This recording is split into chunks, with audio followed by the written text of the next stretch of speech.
안녕하십니까, 김성구입니다. 오늘은 무아윤회에 관한 15번째 강의를 시작하겠습니다. 강의 제목은 믿음의 토대인데, 우리가 확실하고 믿는 것의 토대가 얼마만큼 튼튼한지를 한번 살펴보려는 것입니다. 실증주의 철학을 주창한 프랑스의 철학자는 19세기에 이런 주장을 했습니다. 과학이 아무리 발달해도 과학자들이 결코 알 수 없는 것이 한 가지는 있다고 단언할 수 있다. 그것은 별들이 무슨 물질로 구성되어 있는가 하는 것이다. 실증주의 철학을 주창한 사람이기 때문에 아마 직접 우리가 별에 가서 무슨 물질로 되어 있는지를 확인하지 않으면 별들이 무슨 물질로 구성되어 있는가를 모를 거라고 생각하고 공트는 아주 100%의 확신에 차서 이런 말을 했습니다. 근데 공트가 한 말은 틀렸습니다. 그러면 확실한 건 뭘까? 이걸 우리가 한번 생각해 보는 시간을 갖기로 하겠습니다. 지난 13강에서 살펴본 바와 같이 감각기관에 들어온 정보를 그대로 받아들이는 것은 확실히 문제가 있습니다. 반드시 감각기관에 들어온 정보를 인간이 이해할 수 있는 방식으로 정리해야 됩니다.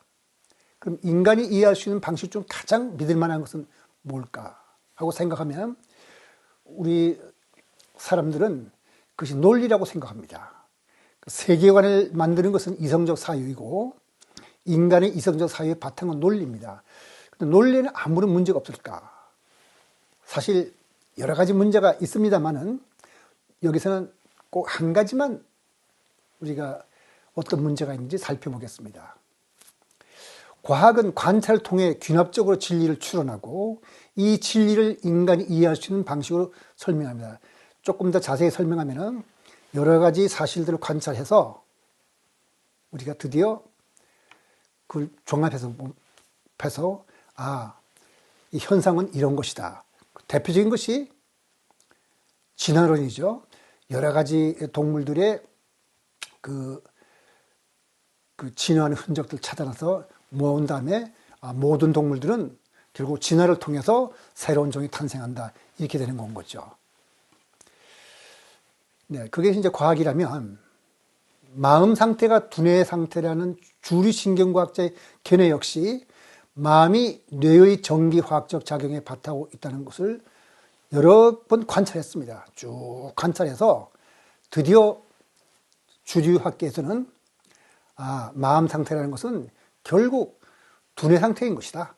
이렇게 된 겁니다. 그런데 이 귀납것과 논리는 정말 완전하고 믿을 만한 것일까? 이렇게 우리가 한번 생각을 해봅시다. 그러니까 초월적 영역에 해당하지 않는 측면에서 초월적 영역이란 말은 우리들이 일상적으로 경험하지 못한 예를 들면 텔레파시라든지 염력이라든지 윤회 정생도 그런 데 해당할 것입니다. 이런 측면에서의 마음은 모든 면에서 반드시 뇌의 물질적 과정에 기여하고 있다고 볼 수 있습니다. 그런데 뇌의 작용을 초월한 정신 영역은 정말 없을까? 이런 문제를 우리가 생각해 보는 거죠. 그래서 휴움이 이 귀납법에는 어떤 문제가 있다는 걸 지적했는데 아주 휴움은 어떤 사람이냐면은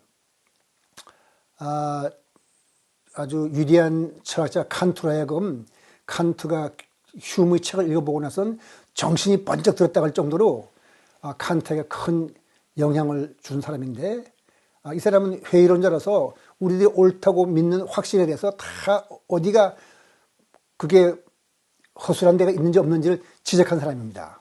그래서 귀납적 추론의 논리적 형식은 다음과 같습니다.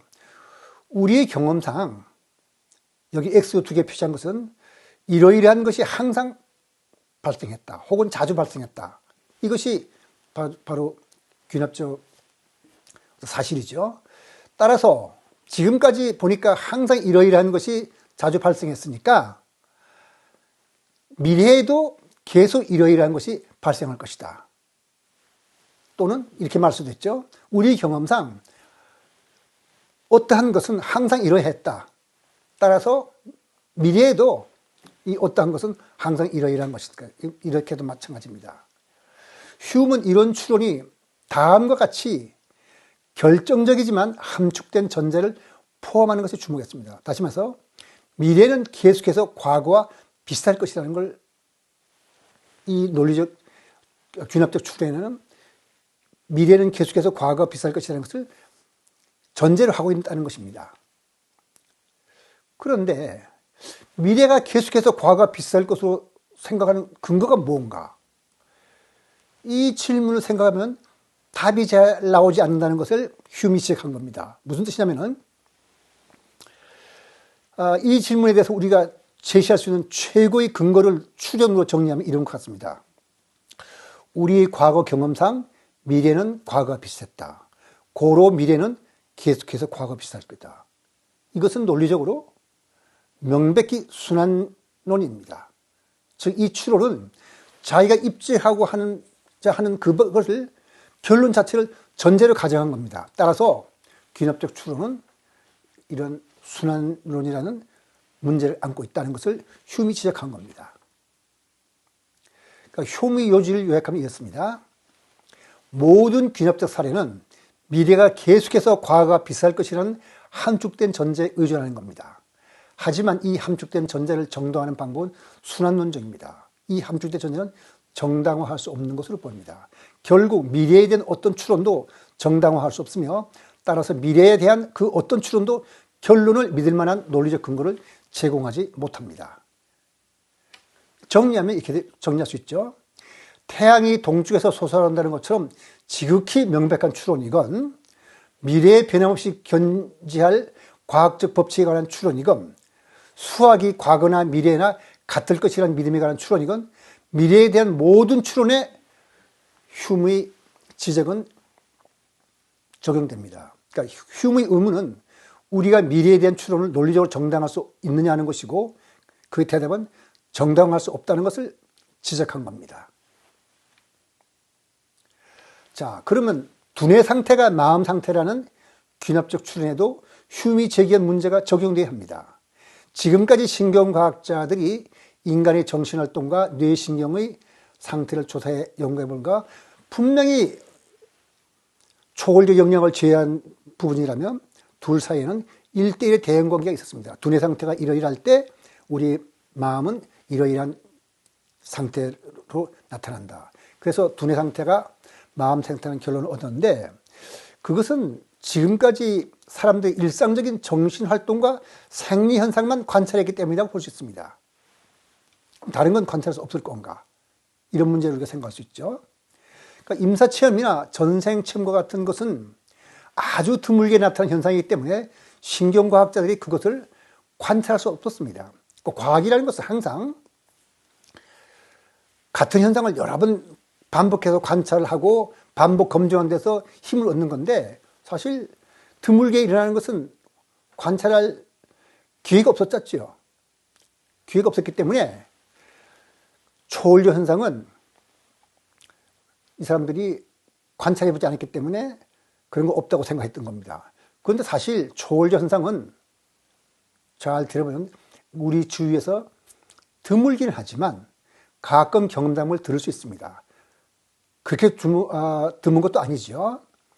그런 사례가 과학계의 주목을 받지 못하는 것은 재현할 수가 없어서 과학자들이 반복해서 검증할 수 없기 때문에 그런 걸 관찰하지 않았기 때문입니다. 바로 과학의 힘은 반복해서 검증해서 나오는 것인데 반복해서 검증하지 않았으니까 그런 걸 과학자들이 그냥 무시했던 거죠. 그러니까 반복 검증이 불가능하거나 어려움에도 불구하고 정신이 물질을 통제할 수 있다는 것을 검증한 사례가 있습니다. 정신이 물질을 통제하는 것은 일상적 경험 세계에서는 불가능한 것으로서 이것을 초월적 현상이라고 볼 수 있을 겁니다. 한번 그런 게 어떤 것인지 한번 살펴보도록 하겠습니다. 둔모 수행이라는 것이 있는데 이것은 불란서 여자로서 알렉산더 데이비드 닐이라는 사람이 1924년 닭발성으로 위장하고 당시 외국인 여행이 금지됐던 티베트를 여행한 최초 여성입니다. 이 알렉산더 데이비드 닐은 그 티베트에 가서 달라이라마 13세도 만나본 사람입니다. 지금 달라이라마는 14세죠. 그리고 히말라야 지역을 여행하면서 신비주의나 성자들을 만났고 또 자기도 이 티베트 스님들의 지도로서 이런 신비 체험을 직접 자기가 체험도 한 사람입니다. 그래서 우리나라에 번역된 책으로서는 라사로 가는 길과 티베트 마법의 서라는 책을 써가지고 자신이 목격한 여러 가지 신비한 마술을 전합니다. 그래서 제가 여기에 나오는 이 얘기를 전하라고 합니다. 라사로 가는 길에 이런 글이 나옵니다. 228페이지라고 했는데요. 나는 뚱모 수행자들이 거센 돌풍이 불어닥치는 한 겨울밤에도 하루도 거르지 않고 완전히 벗은 채 눈 위에 앉아 부동의 자세로 명상에 빠져있는 모습을 보았다. 티베트의 한 겨울이라면 해발 4,000m에서 있는 티베트의 겨울이라면 얼마나 춥겠습니까? 영하 20도, 영하 40도가 일상적인 데인데 한 겨울인데도 젊은이들은 호수나 강가로 나가 옷을 전부 벗고 맨사리 위에 얼음물에 적신 목포를 올려서 그대로 말렸다.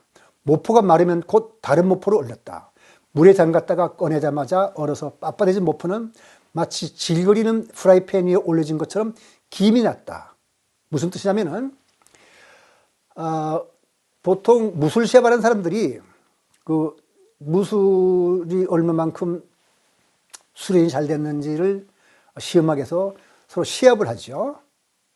태권도도 시합을 하고 그 다음에 서양 기사들은 마상 시합도 하고 그것처럼 이 티베트에서는 수행이 이 사람들의 일생에 가장 중요한 거기 때문에 얼마나 수행이 깊은 자를 시험하기 위해서 지금 빨가벗은 몸으로 얼음이 앉아가지고 그걸 강물에다가 모포를 적십니다. 적시면 바로 온대요. 그 온 모포를 이제 몸에다 두르고 수행을 하면은 몸에서 열이 나가지고 그 모포를 녹인다는 겁니다. 녹이면 다시 물에 또 적셨다가 열고 해가지고 가장 짧은 시간에 그러니까 일정한 시간 동안에 가장 모포를 많이 말리는 사람이 우승을 하는 겁니다. 근데 뭐라 그랬나요?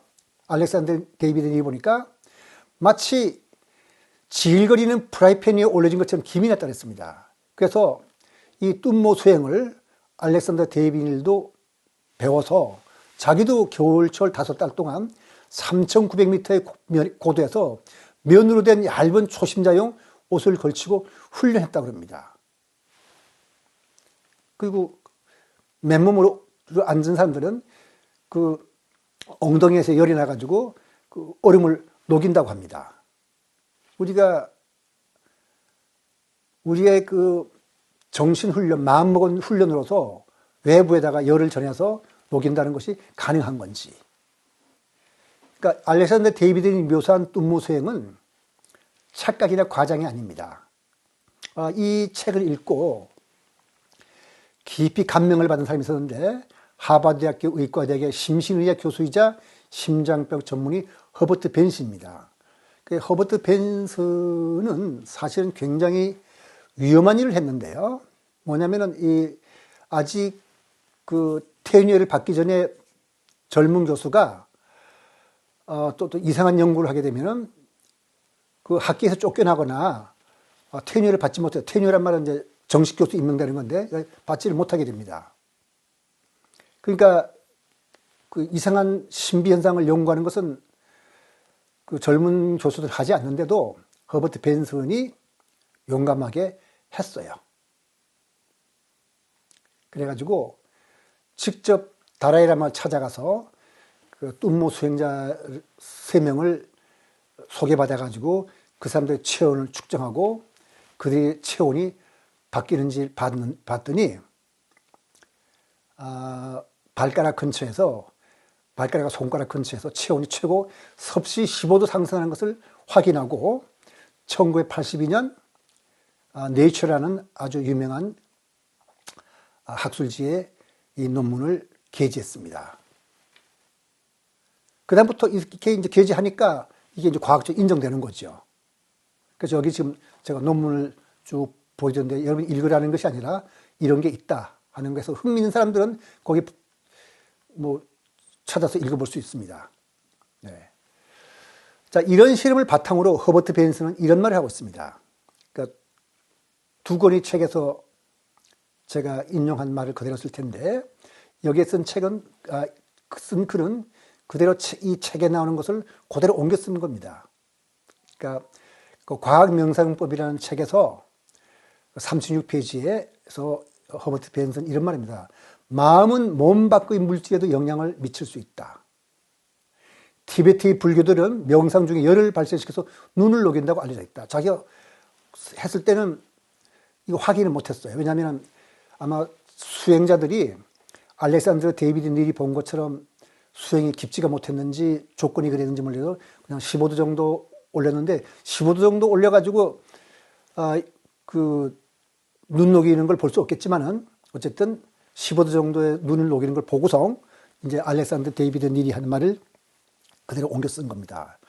그 다음에 또 한 가지 신기하게 짝이 없는 일은 우리 현대적 의학 지식에는 유배되지만 많은 티베트식 치료법들이 효과를 거둔다는 사실이다. 그러니까 이건 티베트 스님들이 대부분 또 의술도 겸하고 있어요. 근데 자기가 현대 지금 하버드대학교 의사잖아요.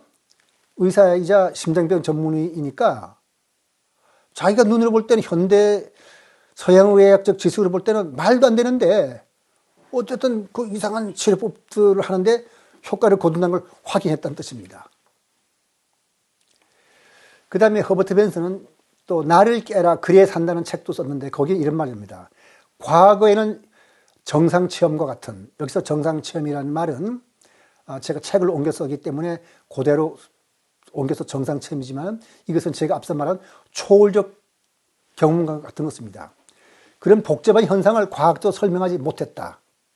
그러나 지금은 브레이크 아웃과 관련 있는 과학적 연구에 힘입어 정상체험의 신비를 밝힐 수 있는 과학의 시대를 가고 있는 중이다. 그러니까 과학이 초월적 현상도 조금씩 밝혀나가고 있다는 것인 뜻이죠. 그러니까 우리는 그리고 이제 79페이지 이런 말입니다. 그래서 자기가 의사로서 자기가 갖고 있는 과학적 지식을 바탕으로 보고 또 티베트 스님들한테 조사해 본 결과 우리는 마음이란 뇌의 기능을 초월하는 힘을 가진 그 어떤 것으로 결론 지을 것이다. 그냥 주류학계의 신경과학자들의 결론과 다르죠. 그러므로 마음이 최소한도 뇌의 생화학적, 생리학적 작용에 바탕을 두고 있다는데 대다수 의문을 가질 수 있다. 그러니까 자기는 인간의 마음이라는 것이 두뇌의 전기화학적 작용에 불과하다는 주류학계의 생각에 동의할 수 없다. 이런 뜻입니다. 그럼 뚱모에 대한 연구는 허버트 벤슨만으로 그치는 것이 아닙니다. 이것은 사실은 싱가포르 대학에서 연구했는데 더 재밌는 것은 2008년 4월 러시아에서는 상트페테르부르크 출신 과학자들로 구성된 45명의 조사단이 2개월간 히말라야 고산에 산지한 티베트 불교 사원 40곳을 답사하고 귀국했습니다. 이 사람들의 답사 목적은 현재는 거의 소멸된 티베트 불교 수도승들의 밀교 수행 기술인 뚱모 요가의 유래와 비밀을 알아내서 서양의 질병들을 치료하는 데 활용하라는 것입니다. 즉 인간의 정신이 어떻게 작용하느냐에 따라서 이와 같이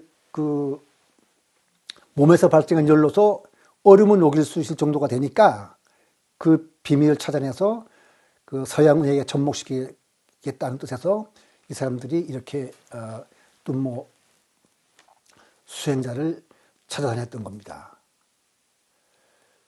그 다음에 또 하나, 뚱모 수행은 마음이 몸 밖의 물질에 영향을 미치는 현상인데 그런데 뚱모 수행보다 훨씬 극적인 사례가 있습니다. 사실 이게 끔찍한 내용이라서 제가 이 강의에서 말씀드릴까 아닐까 좀 고민하다가 이건 잘 밝혀진 사실이기 때문에 그냥 소개하자 하는 뜻에서 말씀드리는 건데, 사람이 몸이 불에 타면 보통 사람의 경우 그 고통을 참기 어려울 것입니다. 그런데 그래서 얼마만큼 어려운지를 한번 우리가 확인해 보자는 뜻에서 제가 제 10강에서 소개한 바 있는 미세스 스미스가 직접 자기가 기억 속에 떠오른 자기의 전생 얘기를 쓴 것을 그냥 그대로 옮겨 써봤습니다. 뭐라고 했냐면은, 화형을 당할 때 미세스 스미스가 기억 속에 떠오른 것은 이런 겁니다. 고통은 미칠 것 같았다. 너무나 고통스러우니까 당신이 죽을 때 극심한 죽음의 고통 속에서 기도를 올릴 수 있다면 당신은 신께 기도를 올려야만 한다. 이런 말 쓰니까 좀 끔찍하다는 거죠. 뭐 참고 안 참고 뭐 이런 수 있는 게 아니라는 거죠. 불에 타면 그럴 겁니다, 보통 사람은. 그런데 베트남의 티광투 스님은 1963년 6월 달에 베트남 정부의 독재 항거하기 위해 소신공양을 했습니다. 그러니까 자기가 과부자라고 앉아서 연부를 하고 또 딴 사람이 그 몸에다가 휘발유를 붓고 불을 태운 거죠. 그 좀 그림이 보이죠? 이건 다 그 당시에 있었던 서양의 그 AFP나 로이터 통신, AP 통신 이런 데서 직접 사진을 찍은 겁니다. 몸이 완전히 불에 타갈 때까지 미동도 하지 않았다고 합니다. 그대로 좌선한 자세로 앉아 있었다는 거거든요. 그래서 당시 현장을 목격한 데이비드 헬버스템이라는 사람이 있었는데, 굉장히 그 유명한 그 칼럼니스트로서 이 사람들은 직접 이런 걸 현장을 찾아다니면서 사진 찍고 기사를 쓰는 사람인데, 스님은 이 사람이 이런 글을 썼습니다. 스님은 불에 타는 동안 미동도 하지 않았고 아무 소리도 내지 않았다. 주변의 통곡 소리가 너무나 대조적으로 스님은 지극히 평온하였다. 자, 이걸 들으면은 이제 이건 뭐 많은 통신사 파견원들이 사진도 찍고 쓴 거기 때문에 이건 믿어야 됩니다. 이런 것이 바로 과학적 자료고 우리가 믿는 거죠. 그럼 몸이 불에 타면서 가만히 있다는 것이 뭘 뜻하는지 우리가 생각해 봅시다. 그건 고통을 참는 것인지 고통이 없는 것인지 이걸 생각해 봐야 되거든요. 그러니까 두뇌 신경의 작용을 놓고 보면 몸에 해로운 사건이 일어나면 고통을 느끼게 되어 있고, 고통이 있으면 그걸 피하는 방향으로 몸을 움직이도록 우리는 진화되어 있어요. 우리 몸은 그렇게 되어 있습니다. 근데 몸이 타는 것에 초열한 자세가 있다면 그거는 고통이 없다는 뜻입니다. 그러니까 생리적으로는 두뇌는 고통의 느낌을 만들어내게 되어 있기 때문에 우리가 그런 결론을 내린 건데, 그럼에도 불구하고 스님에게 고통이 없다는 것은 티광투 스님의 정신이 물질을, 다시 말해 두뇌죠, 완전히 통제해서 두뇌에서 일어나는 것과는 전혀 관계없는 마음 상태를 가졌다는 겁니다. 다시 말해서 두뇌 상태가 마음 상태랑 달리 스님은 두뇌 상태가 만들어내는 것과는 다른 정신세계에 들어 있어서 고통의 느낌을 전혀 만들지 않았다고 우리가 해석할 수밖에 없습니다. 이게 과학적 자료죠. 근데 알렉산더 데이비드 닐은 티베트에서 뚠모 외에도 여러 가지 신비한 현상을 목격하고 그녀의 저술에서 목격한 바를 전하고 있습니다. 거기에는 공중 보현술도 나오고 텔레파시도 나오고 또 툴바라 그래가지고 우리가 마음속으로 생각한 거를 실제 물질로 만드는 그런 현상인데, 그것들은 아직 과학적으로 검증된 바가 없기 때문에 제가 여기서 구체적으로 설명을 드리지 않고 그런 것들을 경험하고 알렉산더 데이비드 닐이 그런 것을 전한다는 말씀만 드리고, 뚠모는 근데 허버트 벤슨에 의해서 검증되었고 또 티광투 스님의 소신공양이 정신이 물질을 통제할 수 있다는 것을 보여준다면, 데이비드 닐이 한 말을 그대로 맹신할 필요는 없겠지만 데이비드 닐이 말하는 것 중에서 한 가지, 뚠모 수행은 허버트 벤슨에서 확인됐고 티광투 스님은 다른 방식으로 정신이 물질 통제 등을 보여줬으니까 데이비드 닐이 한 말을 그것이 옳을 수도 있겠다 하는 가능성은 열어두는 것이 아마 합리적인 태도일 겁니다. 그래서 우리는 귀납적 추론을 바탕으로 과학을 하고 있지만 궁극적 진리를 탐구한다는 그것이 허술하다는 것을 휴미 이미 지적한 바입니다.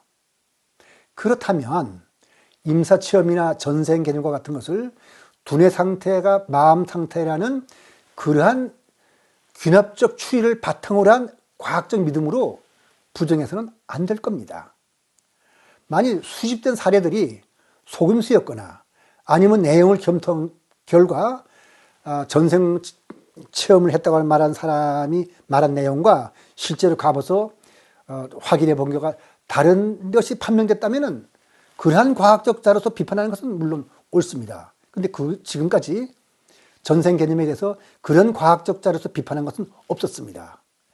이제 또 지금 말씀드린 것이 이제 귀납적 추론을 바탕으로 한 과학적 믿음이 반드시 옳은 것이 아니라는 것을 지적한 바라면 다른 각도에서 우리의 믿음의 토대에 대해서 한번 살펴보도록 하죠. 뭐냐면 우리 두뇌는 우리를 속입니다. 무슨 말씀이냐면 우리는 우리 마음이 만들어내는 어떤 시뮬레이션한 세계에서 사실은 살아있거든요. 그걸 우리가 매트릭스라고 부를 수 있는데 우리는 매트릭스에 갇혀서 헛것을, 다시 말해 우리가 마음이 만든 것을 진실이라고 여길지도 모릅니다. 그럼 의심할 여지가 없이 믿을 수 있는 건 뭔가? 이것은 데카르트도 이 문제로 한참 고민하다가 의심을 아무리 하더라도 더 이상 의심할 수 없는 어떤 믿음의 토대를 찾았습니다. 그게 바로 유명한 나는 생각한다, 고로 존재한다는 거죠. 아주 유명한 말이죠. 그런데 사실은 두뇌가 우리를 속여요. 데카르트도 그랬거든요. 내가 무엇을 이러이러한 것을 이렇게 감각적 기관에 들어온 것을 보고서 이러이러한 것이다 결론 내리더라도 혹시 악마가 나를 속인 것이 아닐까. 그럼 그렇게 속였다 하더라도 부정할 수 없는 것이 뭘까. 그건 바로 내가 생각한다는 사실이다. 내가 생각하니까 나는 존재한다. 이런 결론 내린 거거든요. 그런데 사실 두뇌는 우리를 엄청나게 속이고 있습니다. 어떻게 속이는지 한번 살펴보죠.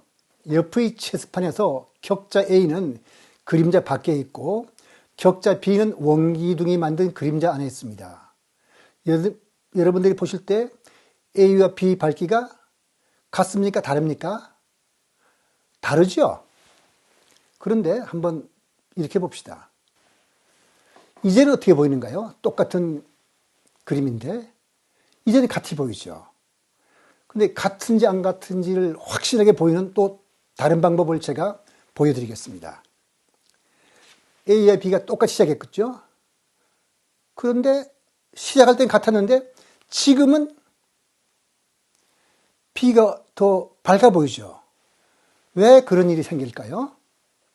그건 우리 두뇌의 고정관념 때문에 그렇습니다. 우리 두뇌의 고정관념은 체스판이라는 것은 서로 다른 색깔이 교대교대로 옮기는 것이다 하는 고정관념이 있는데다가 또 그림자 속에 들어가면 어둡게 보인다는 고정관념이 있기 때문에 두뇌는 원기둥 속에 들어있는 B는 본래의 밝기보다 실제로 어두워 보일 것이다. 그러니까 수정을 해서 밝게 만든 겁니다. 바로 우리가 세상을 보는 것은 우리 두뇌가 이렇게 편집해서 만든 세상을 우리가 보는 겁니다. 있는 그대로 보지 않습니다. 이게 이런 것이 그리고 바탕이 돼서 과학적 믿음이라는 게 생기는 것이죠. 그러니까 과학적 믿음이라고 해서 아주 깊은 밑바닥에서 100% 확실할 수 있는 믿음의 토대에서 만든 것은 아닌 것입니다. 자, 이제 또 엿그리면 어떻게 보이나요? 어떤 사람은 움직이는 것처럼 보일 수도 있고 움직이지 않는 사람인 것처럼 보일 수도 있는데 많은 사람들이 움직이는 것처럼 보고 있습니다. 그럼 다른 그림을 볼까요? 이번에 어떤가요? 아까보다도 좀 더 움직이는 것처럼 보이죠? 이것은 그런 겁니다. 얼룩무늬 띠로서 길게 늘어진 건 뱀인데 우리가 진화를 할 때 과거 아직 인간이 되기 전에 영장류들은 나무에 살던 영장류들은 가장 두렵고 무서웠던 게 뱀입니다.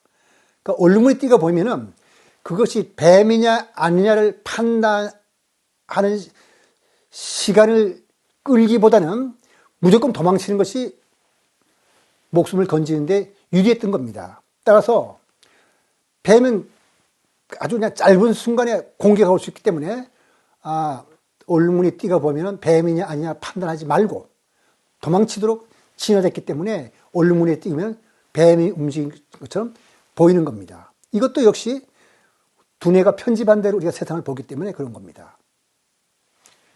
즉 우리 두뇌는 많은 경우 우리를 속입니다. 여기에 대한 사례는 말도 할 수 없이 많은데 그걸 다 말씀드릴 수는 없고 제가 가장 간단하고 이해하기 쉬운 것만 지금 2개만 보여드렸습니다. 즉 우리는 어떤 프로그램된 세상, 소위 만들어진 세상이죠. 그걸 매트릭스라고 부르는데 매트릭스에 갇혀서 헛것을 진실하게 여기고 있을지도 모릅니다. 그리고 지금 보여준 2가지에는 우리가 분명히 사실이 아닌 것을 진실이라고 우기는 거죠. 그러면 의심할 여지 없이 믿을 수 있는 건 뭔가? 이런 생각을 우리가 해봐야겠네요. 그래서 바로 데카르트가 이런 생각을 했기 때문에 아까 말씀드린 대로 확실히 옳은 것을 출발점으로 철학을 확립하려고 하다가 의심할 수 없는 것 하나를 찾습니다. 나는 생각한다는 것은 의심할 수 없었어요. 아무리 악마가 속이고 뭐가 하더라도. 그래서 나는 생각을 하니까 생각을 한다면 누군가 존재하는 것이 아닌가. 그게 바로 나다. 고로 나는 생각한다. 고로 나는 존재한다. 그러니까 데카르트가 생각하기에 악마나 두뇌가 자신을 속일지라도 자신이 생각하고 있다는 사실 하나만은 확실하고 생각하고 있는 것이 사실이라면 그 생각하고 있는 어떤 존재, 소위 나라는 것을 존재는 부정할 수 없는 진실이라고 판단한 겁니다. 아주 굉장한 확실한 접근법으로 보이는데 사실 우리가 자신이 현존한다는 명제를 최소한 어느 정도 확신할 수 있다는 면에서 데카르트의 접근법은 부인할 수 없을 겁니다. 그럼에도 불구하고 그 나라는 것이 무엇인지 밝히지 못한다면 그 이외의 지식의 구조물을 세월 토대로 삼기에는 부족하지요. 더더군다나 모르는 것에 나라는 이름을 붙인 것에 불과하기 때문에 그거는 뭔지 모르는 걸 바탕으로 지식의 체계를 해봤자 거기서 선 지식의 체계라는 것이 확실하다는 보장을 할 수 없을 겁니다. 그리고 더군다나 한 가지 더, 나라는 개념 자체가 과연 데카르트가 생각한 것처럼 확실한 건가? 그 자체가 허구일 수도 있습니다. 어떠면 하버드대학교 심리학자 스티븐 핑커는 이런 말을 했습니다. 의식이란 뇌 안에서 몰아치는 폭풍과 비슷하다. 통제실에 앉아 모든 장면을 스캔하고 근육의 움직임을 통제하는 나라는 것은 환상이다. 여기에 대해서 자세한 내용을 읽어보고 싶으면 물리학자 미치오 가쿠라는 사람이 쓴 마음이 미래라는 책인데 거의 61페이지에서 인용한 겁니다. 그 스티븐 핑커가 한 말은 그냥 한 말이 추론을 한 말이 아니고 신경과학의 연구 결과에 바탕을 두고 이런 말을 한 것이거든요. 그 다음에 신경과학자 크리스 나이바이어는 더 자세한 말을 합니다. 이 사람이 쓴 책 중에 재미있는 것인데 좌뇌한테 속았네. 다시 말해서 우리는 우리의 좌뇌가 만들어내는 어떤 컴퓨터 프로그램과 같은 가상의 현실에 살고 있다는 것을 지금 말해주는 책이 좌뇌한테 속았는데 이 책에 이런 말로 합니다. 16페이지에 개인적 자아란 실제하는 어떤 것이라기보다는 오히려 소설이 등장인물에 더 가깝다. 당신이 알고 있다고 생각하는 당신 자신은 실제가 아니다. 실험적 증거에 따르면 좌뇌의 여러 가지 기능이 합쳐져서 나라는 느낌을 만든다. 단지 느낌일 뿐입니다. 자아가 환영일 뿐이라고 할 때 자아가 존재하지 않는다는 뜻은 아니다. 다른 것과 관계를 통해 자아를 말할 수 있을 뿐입니다. 즉 자아는 불교에서 말하는 영기적인 존재로서 무아와 같은 개념이란 그런 뜻입니다. 그래서 이 15강의 내용을 한마디 요약하자면 제가 말씀드리기 전에 덴마크의 철학자 키에르케고르가 아주 제가 하고 싶은 말을 요약해 줬는데 뭐냐면은 사람이 속는 방식엔 두 가지가 있다. 하나는 사실이 아닌 것을 믿을 때이고 다른 하나는 사실인 것을 믿으려고 하지 않을 때이다. 요게 제가 사실 하고 싶은 말인데 조금 더 풀이해서 말씀드리겠습니다. 옳고 그름을 확인해 보지도 않고 무조건 믿는 것을 미신이라고 합니다. 고대인들이 곧잘 그렇게 한 반면에 현대인들은 자신이 경험해 보지 못했거나 과학적으로 설명할 방법이 없는 것을 무조건 또 믿지 않습니다. 확인 없이 무조건 믿는 것을 고대적 미신이라고 한다면 확인할 수 없는 것은 무조건 불가능한 일이라 믿거나 또 믿지 않는 것을 현대적 미신이라고 할 수 있을 겁니다. 그럼 옳은 태도는 뭘까? 제가 지금까지 살펴본 바와 같이 우리 믿음의 토대는 허술하게 짝이 없습니다. 따라서 확인할 수 있는 것은 받아들이되 확인할 수 없는 것에 대해서는 가능성을 열어두는 겁니다. 그런 태도로 예로서 제가 사이비 과학을 타파하는 데 앞장을 서온 천체 물리학자 칼 세이건이 한 말을 소개하겠습니다. 칼 세이건은 사람들이 잘못 믿고 있는 유사과학이나 유사과학을 타파하기 위해서 악령이 출몰하는 세상이라는 걸 써가지고 그릇된 과학적으로 그릇된 것을 잘 지적하며 썼는데 거기에 그 책 345페이지 이런 말이 나옵니다. 나는 비록 미세한 염력이나 환생을 믿지는 않지만 이들과 관련해 어느 정도 실험적인 지지 정황이 있으면 유의한다. 아주 재미있는 말이죠. 그리고 지난번 강의에서 제가 말씀드린 마튜 리까리오 아버지 여러분 기억하시나요? 13강에서 제가 마튜 리까리오 아버지가 한 말을 했는데 아버지가 아들이 키엔체 림포체의 환생에 대한 목격담을 얘기하자 그거는 직접 본 사람 아니면 못 믿는다, 아무도 안 믿는다 그런 말하고 똑같은 말이죠. 자기도 환생이나 염력에 대해서 자기는 믿지 않겠습니다. 이런 말을 합니다. 그렇지만 이것들을 지지하는 실험적인 정황이 있으면 유의한다고 했습니다. 무슨 말이냐면은 과학적 자료를 놓고 보면은 확실히 염력이라는 것이 있고 환생이라는 것이 있는 것 같긴 한데 그래도 나는 못 믿겠다. 또 말을 바꾸면은 나는 믿지는 않지만 그것들을 지지하는 과학적 자료가 있으면은 내가 유의한다. 이런 뜻입니다. 그러니까 임사체험이나 전생기억과 같이 새로운 사실이나 현상을 접할 때는 과학적 자료를 바탕으로 판단해야지 과학적 믿음을 바탕으로 판단해서는 안 됩니다. 과학적 믿음도 맹신하면 미신과 다를 바가 없는 겁니다. 그래서 제가 말씀드리고 싶은 것은 정말 세상은 넓고 마음이 깊이는 끝을 알 수 없을 정도로 깊습니다. 그리고 우리가 보는 세상은 우리 오감과 경험으로 보는 좁은 세상입니다. 우리 마음이 맑아져서 어떤 그릇된 욕망이나 그 다음에 성내고 짜증내는 마음, 어리석은 마음이 없어지면은 엄청나게 넓고 깊은 세계를 볼 수 있는데 우리는 곧 마치 흙탕물에 가려진 물처럼 우리의 탐욕과 어리석은 마음에 의해서 좁은 세상을 보는 것이거든요. 그러면 우리가 그런 마음 속에서 할 수 있는 것은 무조건 믿는 것은 아니고 칼 세이건처럼 모르는 것은 열린 마음으로 그 가능성은 인정해 두는 것이 바른 마음일 것입니다. 그래서 임사체험과 전생기억에 대해서는 그것을 긍정할 만한 과학적 자료가 충분한데 현재로선 과학적 믿음 때문에 주류 학계에서 그것을 받아들이지 않고 있을 뿐이라는 것이 제가 내리고 싶은 결론입니다. 아마도 보다 많은 자료가 쌓이면 주류 학계에서도 임사체험과 전생 개념을 인정하게 될 것입니다. 그리고 그때는 새로운 마음의 과학이 탄생한다고 우리가 기대할 수가 있을 텐데 오늘 강의는 여기서 마치기도 하고 다음 제16강에서는 불교의 무아윤회를 이해하기 준비 단계로서 사건 중심의 세계관과 존재 중심의 세계관에서 살펴볼 예정입니다. 오늘 강의 여기서 마치도록 하겠습니다.